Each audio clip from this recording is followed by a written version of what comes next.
Guys, I got asked an interesting question, okay? I got asked this in a comment section on my YouTube page.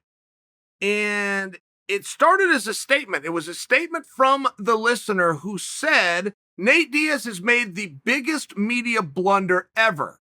Nate Diaz came out with a platform of ESPN and he called for something that you can't get. He then complimented me. Chael, I listen to you all the time and you say, never call for something you can't get. Nate called and made a caveat of the weight class to something he can't get. It was a complete waste of time. And then he asked me, do I agree? No, I do not agree. I strongly disagree, and I'll tell you why. And I know when I made that statement. I have made the statement a number of times that you never call for something that you can't get within this sport, but I have followed up with why. The why is more important. The why is because you will look weak. In this industry, if you do not look as though you have power, you do not have power. And you do not want to be in one of the most powerful things in the world, which is half naked, unified rules, cage fighting in front of the world, powerless. If you call for something and you get swatted away, you look weak. And many guys don't understand why it was so important to not appear weak in this alpha business. But Nate Diaz, who can't get the fight, that fight will not happen with Poirier at 170 pounds.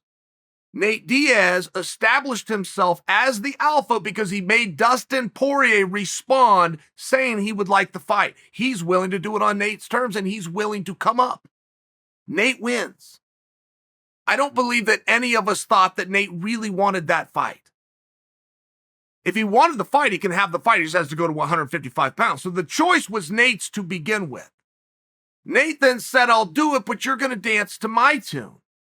Now, I can promise you as sure as night follows day, at some point of the media this week, for Gilbert versus Burns, Dana will do a press conference and somebody will ask him about Nate and Poirier. Dana will not hedge. He will swat that away instantly. He will not play along because he will not look weak. He will not say, well, we like the fight, but we generally don't do them out of those weight classes. We're going to talk to those guys. He will swat it down instantly.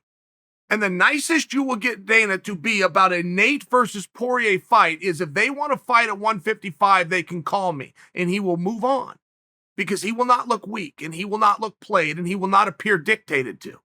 I promise you that. But Nate got Poirier without even doing the fight or throwing a punch. He got Poirier,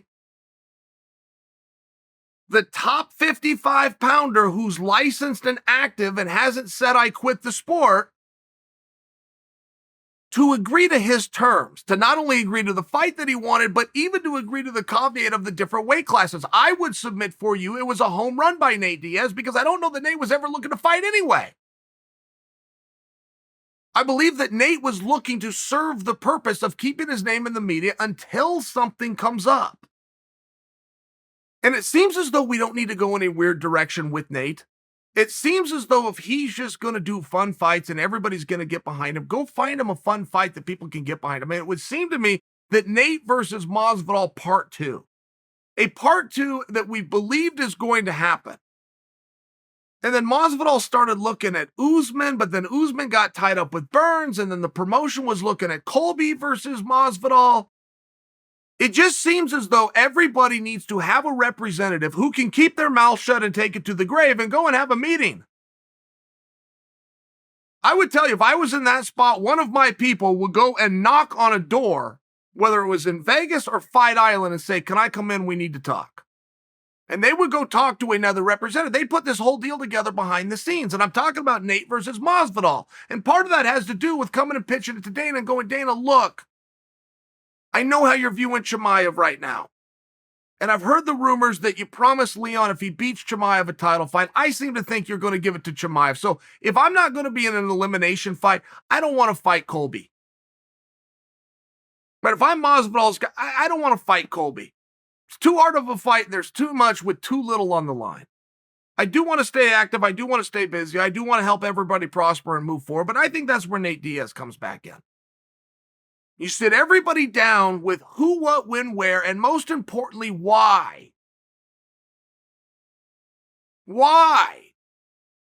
Dana, if this is true and Chimaev's the direction you're going, if it's also true that you told Leon, then it looks like you've already got a number one contender. You really don't need us to go out there and bludgeon each other just because. What do you think about going and doing this? It seems to draw, it seems to sell. I think it would work. And I've already talked to his team, and they say that they'll agree to it. I mean, it's one of these things where sometimes you got to work these things out. If that's the direction that you want to go, sometimes you've got to work these things out. But I don't agree that Nate Diaz fumbled here. I don't agree that he made himself look like a bully by calling out 55-pounders. He is a 55-pounder. He just prefers to fight at 170. I get it. I've got no problem with any of it, but I'm also not convinced that he ever wanted to do the fight with Dustin. If he did want to do the fight with Dustin, I am convinced that if he dropped to 55, he could have that fight. I think he could have that fight all the way up until Conor and Dustin sign. It looks as though that's the direction that they're going, but when you have Dustin himself calling for him, it's one of these things. You can start to put things together very quickly, and I don't think that Nate missed a shot here. I think that Nate's point was to get a headline, which he succeeded on the worldwide leader. I mean, that matters. Doing an interview, and I live in my mother's basement and learn some HTML.com, or doing it on ESPN, it's vastly different. And I think he used that platform well to show that he still has power. And the power is, I haven't been in there since the BMF fight, but I can get the number one contender to dance to my tune. Just watch. And he did. I agree that I have told you a million times, don't call for something that you're not going to get, but I make sure you hear the why. The why is because you'll look weak. Nate doesn't look weak. Nate flexed. He was looking to see where his positioning still remains in the sport, and he got the top guy to respond.